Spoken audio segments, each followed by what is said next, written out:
Sinau ini tujuannya, ya kita balik ke Sinau, apa sih? Ini adalah merupakan e-learning yang memang kalau tidak bisa datang ke lokal, ya ini bisa menjadi acuan untuk kita belajar mandiri. Bisa dicoba sesuai dengan tingkatannya. Misalnya mau ujian tingkat siaga ada, belajar khusus untuk tingkat siaga. Tingkat penggalang juga ada, untuk tingkat penggalang dan tingkat penegak juga ada di situ. Nah, jadi masing-masing tingkatan memang sudah sudah disesuaikan bobot atau tingkat kesulitan dari soal masing-masing.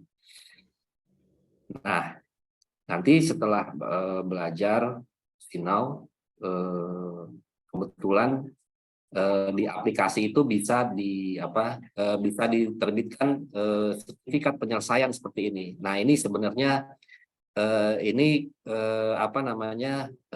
hanya semacam pengakuan atau dari aplikasi itu sendiri bahwa Bapak Ibu memang benar-benar sudah melakukan belajar di Sinau gitu. Nah, ini sertifikat ini sebenarnya bisa juga nanti dijadikan pegangan ya.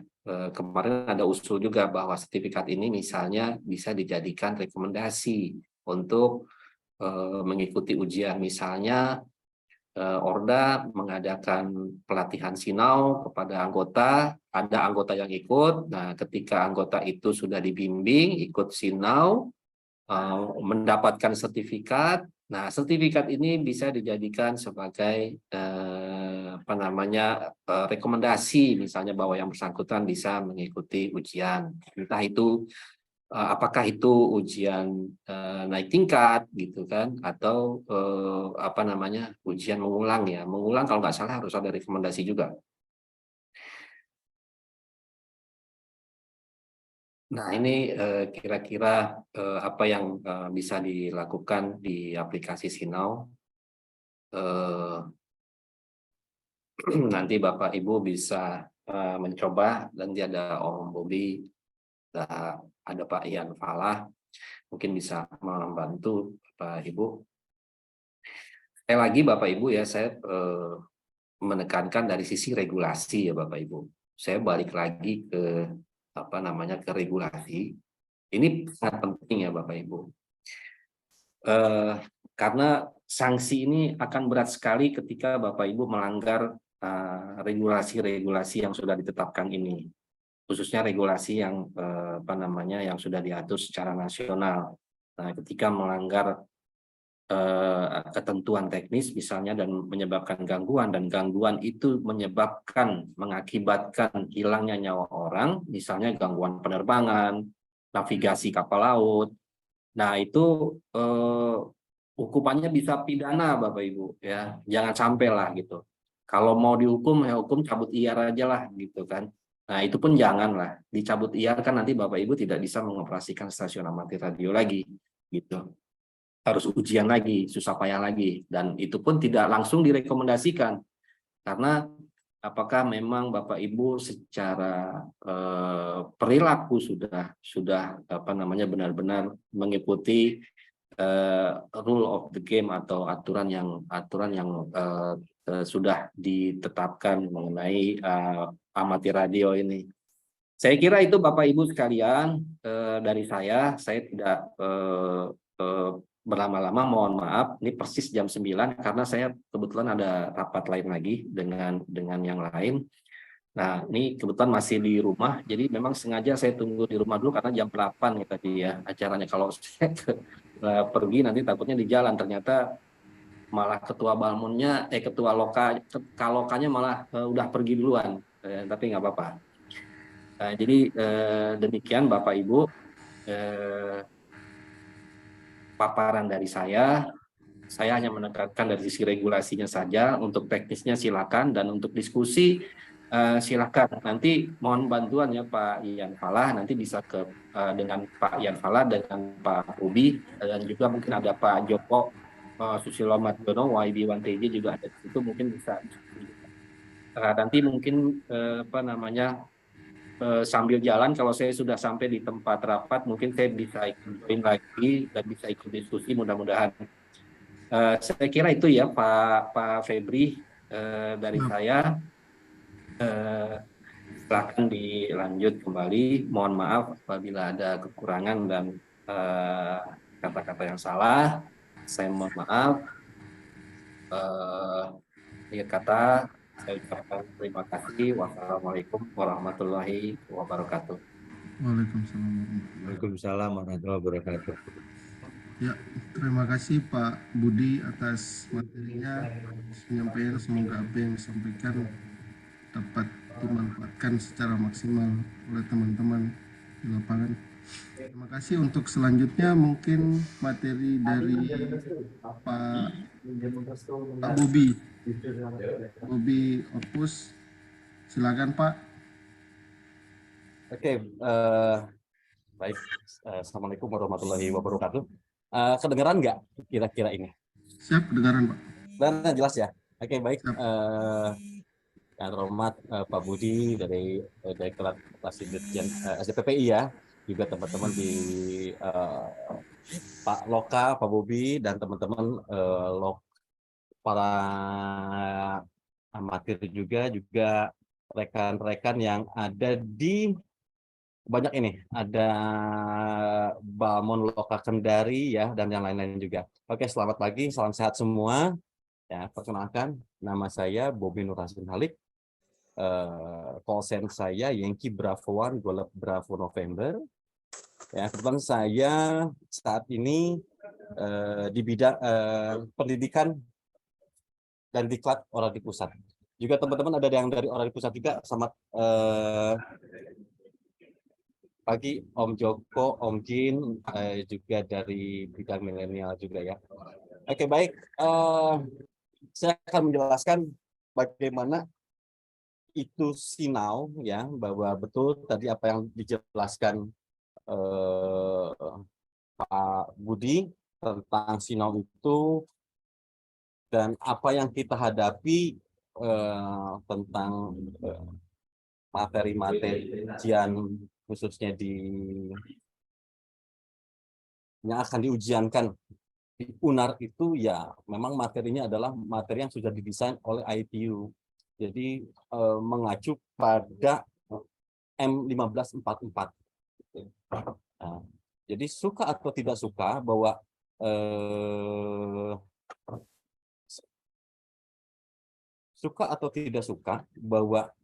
memang kita sudah mempunyai standar internasional. Jadi kita harus mengikuti standar yang sudah ditetapkan oleh ITU, yaitu M1544, dan ini akan selalu berkembang. Gitu. Jadi sebentar ya, saya boleh coba share screen mungkin ya. Sebentar. Sebentar, saya akan coba buka materi dulu. Jadi yang akan diujiankan itu sebetulnya apa yang kita lakukan ketika menjadi amatir radio. Jadi tidak aneh-aneh gitu. Apa sih yang diujiankan, bahwa pertama kita memang harus mengerti tentang Q-code ya, tentang antena dan tentang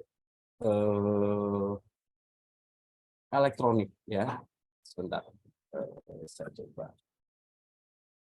saya akan coba share materinya.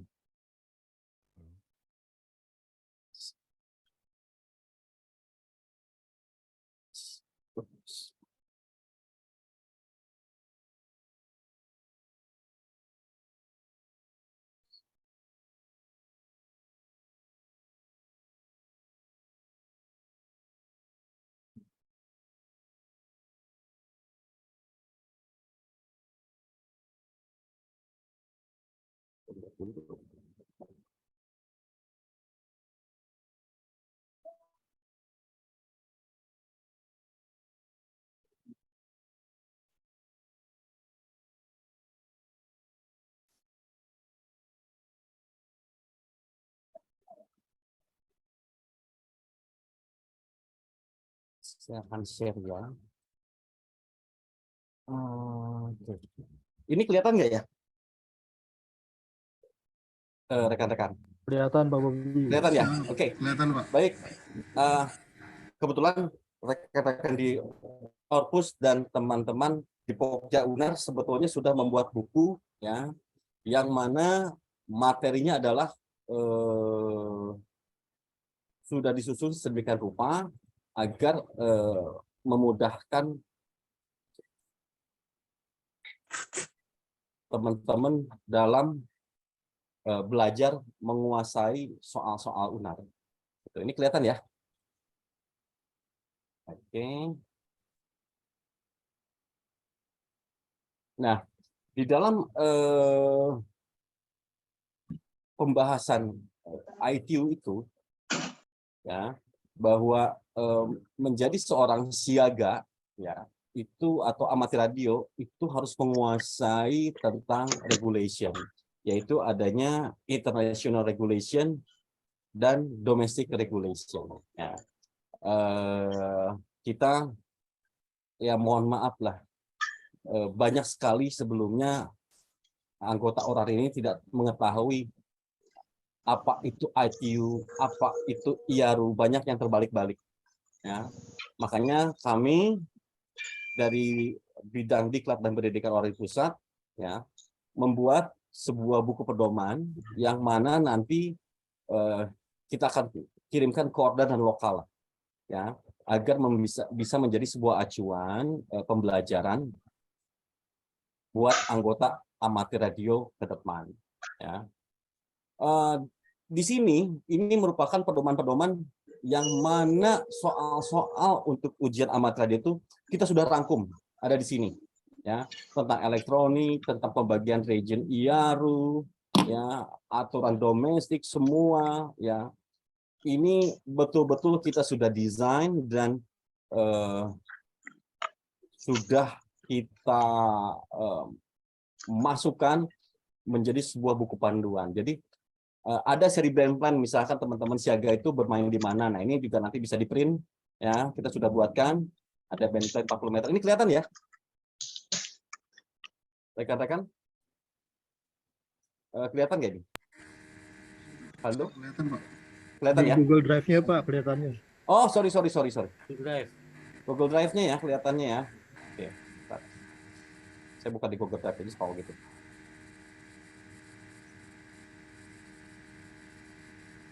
Nah, ini ya. Ini kelihatan ya? Sudah kelihatan. Sudah kelihatan? Oke. Ya. Iya, kelihatan Om. Tadi kelihatan tapi nggak kebaca. Ah iya, oke, langsung aja. Kalau kurang apa, langsung bilang. Ya, jadi ini menjelaskan semua tentang apa sih ketika kita menjadi anggota amatir radio itu.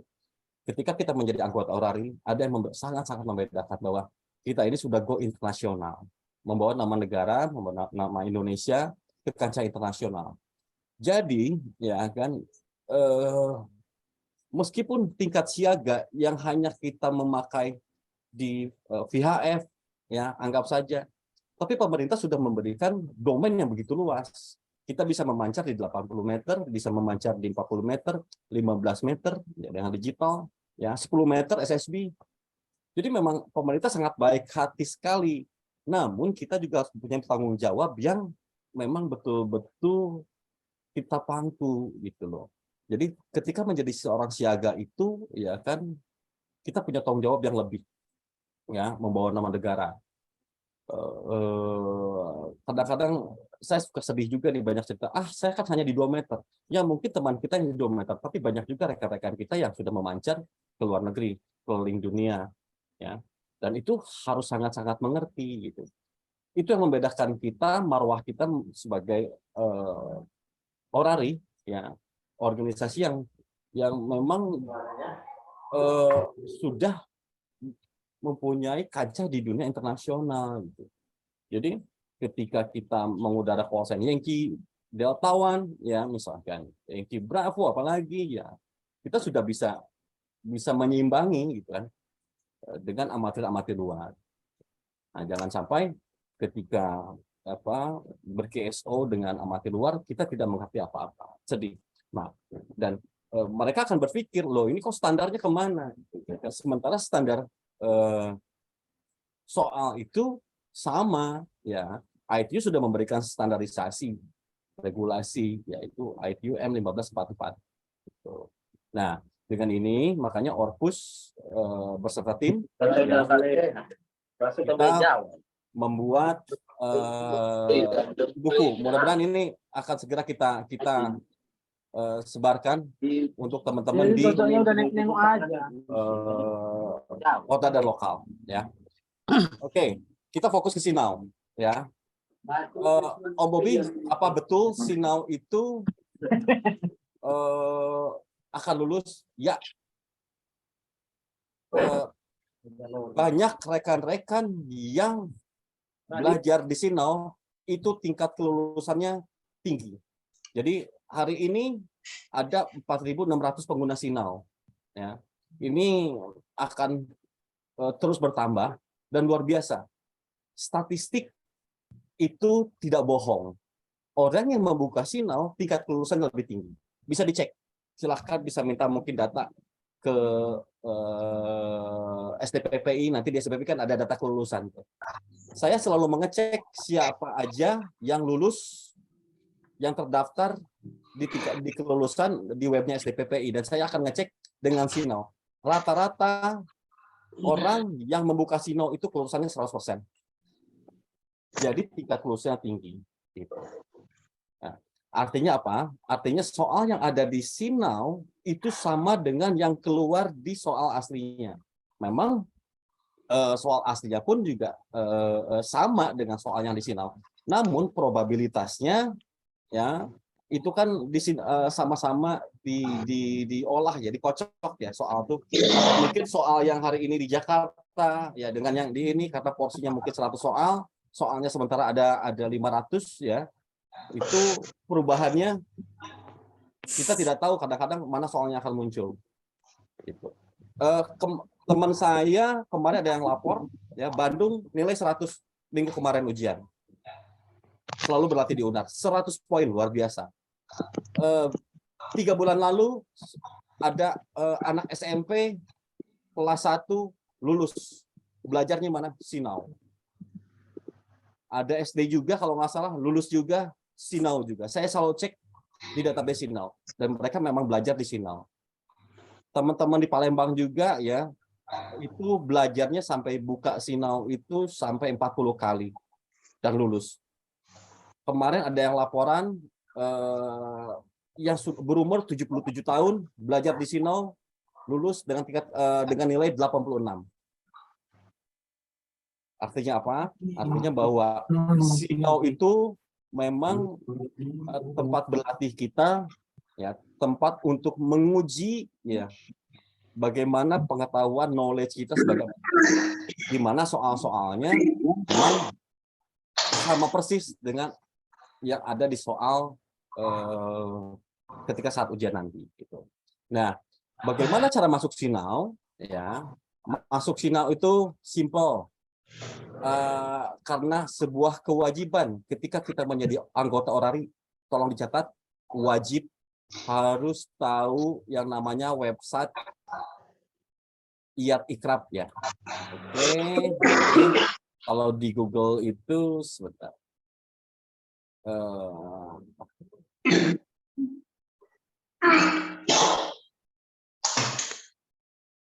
Nah, ya. Harus tahu dulu ya namanya alamat iatikrabposter.go.id. Ini sangat wajib ketika kita menjadi anggota orari. Kenapa dibilang wajib? Karena di sini adanya semua informasi mengenai tentang prosedur, regulasi, informasi, pengumuman ketika kita menjadi anggota orari. Ya, ini wajib nih, ya, buat teman-teman tidak boleh sampai tidak tahu yang namanya website Dirjen SDPPI Kominfo. Karena di sini, ya, semua informasi mengenai mengenai tentang kebijakan-kebijakan e-learning tryout juga ada. Ya, jadi nanti silahkan masuk ke e-learning dan tryout, ya diklik, ya nanti masuk situ, ya nanti bisa daftar ke yang namanya sinau.pospel.go.id. Jadi nanti rekan-rekan bisa masuk ke sini, bisa daftar. Ini kebetulan kalau saya sih sudah daftar ya. Jadi di sini ada e-learning, ada beberapa pilihan. Ada amatir radio, ada craft, ada yang lain-lain. Kita akan fokus ke amatir radio ya. Di Sinau ini ada dua, ada e-learningnya, ada tryout ujiannya. Kadang-kadang teman-teman sudah gemes, pengennya langsung ke tryout ujian dulu. Tolong nanti ke depan ke e-learning dulu. Ya, kenapa? Di e-learning ini banyak bahan-bahan yang sudah kita simpan, ya, tentang regulasi, tentang aturan-aturan, juga informasi-informasi lainnya. Oke. Nanti rekan-rekan bisa mencoba. Nah, ini adalah e-learning ya. Banyak sekali manfaat masuk sini ya. Nanti di e-learning ini kelihatan ya, masih kelihatan ya. Rekan-rekan? Kelihatan, Om Bobi. Oke, siap. Terima kasih. Kita klik amatir radio. Ya. Kita tampilkan ke semua kelas.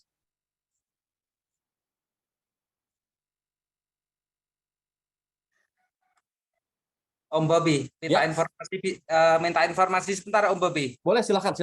Kebetulan sampai di ini yang dari kemarin mau saya tanyakan, saat kita mau mendaftarkan, Iya. kalau kita yang sudah punya akun di SDPPI, maaf, saya perkenalkan dulu, saya Yengki Charlie itu Charlie Oscar Mike, saya admin di lokal Kabupaten Semarang. Oke, Om Bobi. ya. Ya, selamat pagi Om. Silakan gimana Om? Om Bobi, kalau yang sudah punya akun di SDPPI, Ya. apakah itu bisa digunakan untuk login di Sinau? Kemudian pertanyaan yang kedua, kalau yang baru, saat pendaftaran kita sering mengalami permasalahan karena kita memasukkan email, kemudian nanti ada apa ya, memasukkan kode apa itu? Lupa. Oh ya, CAPTCHA ya, atau Ya. kode ini maksud ya. Terus? Ya, itu yang dikirim ke email, nanti kita memasukkan. Itu Om Bobi minta direview lagi karena mungkin di webinar-webinar yang sebelumnya saya belum bisa mengikuti. Ya. Dan ini kebetulan saya yang sering memandu teman-teman untuk pra-unar ya. Jadi saya memberi materi hanya sekedar manual saja karena saya belum bisa masuk ke ini. Terima kasih Om Bobi. Yang Bravo One Golep Bravo November. Yang Charlie Oscar Mike. Yang Charlie itu Charlie Oscar Mike ya. Oke. Sebelumnya saya ucapkan terima kasih Om sudah membantu rekan-rekan yang ada di lokal dan selalu membantu rekan-rekan yang mau masuk Sinau ya. Baik. Oke, Sinau ini adalah sebetulnya aplikasi miliknya pemerintah SDPPI ya. Jadi kalau misalkan ada kesulitan ya masuk untuk saat ini memang pendaftaran masih hanya dengan Gmail. Mungkin nanti ada Pak Yan Pala mungkin bisa menjadi sebuah masukan ke depan ya. Memang kita harus punya akun yang berbeda lagi dengan akun yang ikraf ya. Kebanyakan begitu. Nah, mungkin saya kurang tahu juga nih apa perubahan yang sekarang seperti apa ya.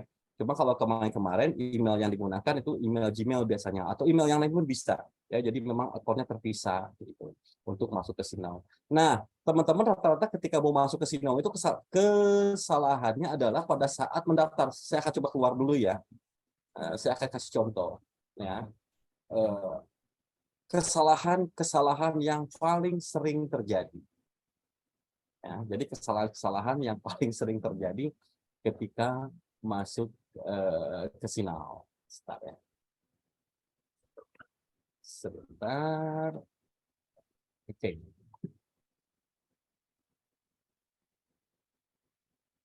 Ini kelihatan ya, rekan-rekan?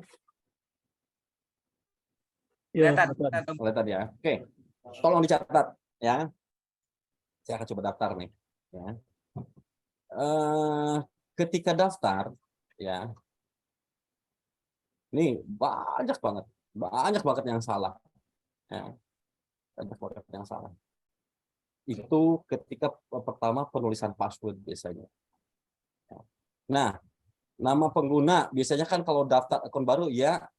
Nah, ketika menulis kata sandi ya, ini harus memiliki setidaknya 8 karakter. Jadi begini, saya kasih contoh.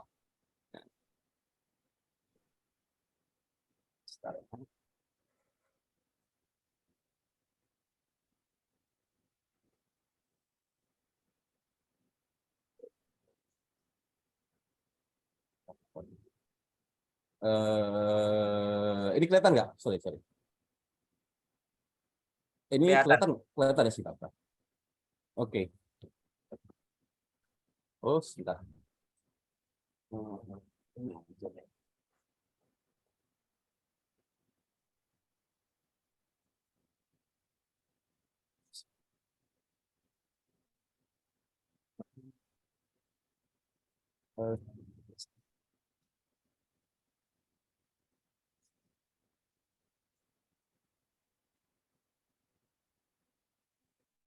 Udah besar.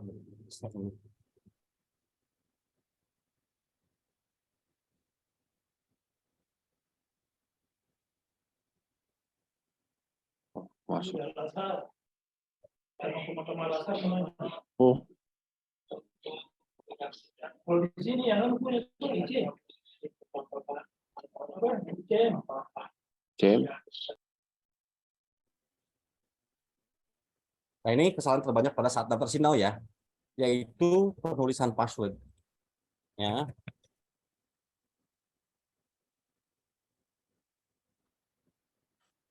Password itu harus 8 karakter. Ya.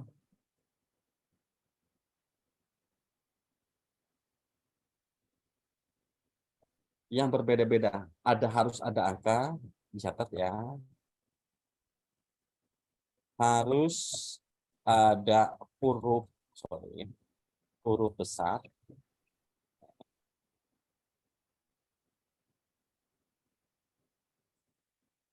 Harus ada angka.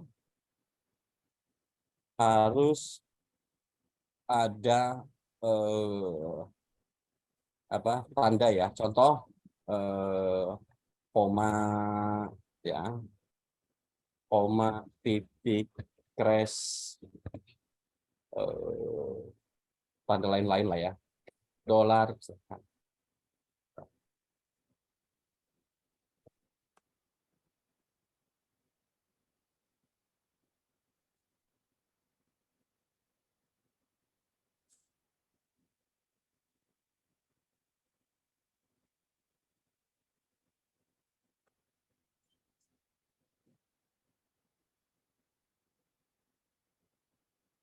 Ini wajib nih ya. Jadi gini.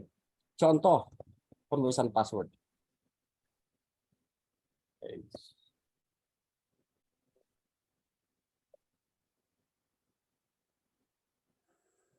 Misalkan passwordnya adalah Bobby ya.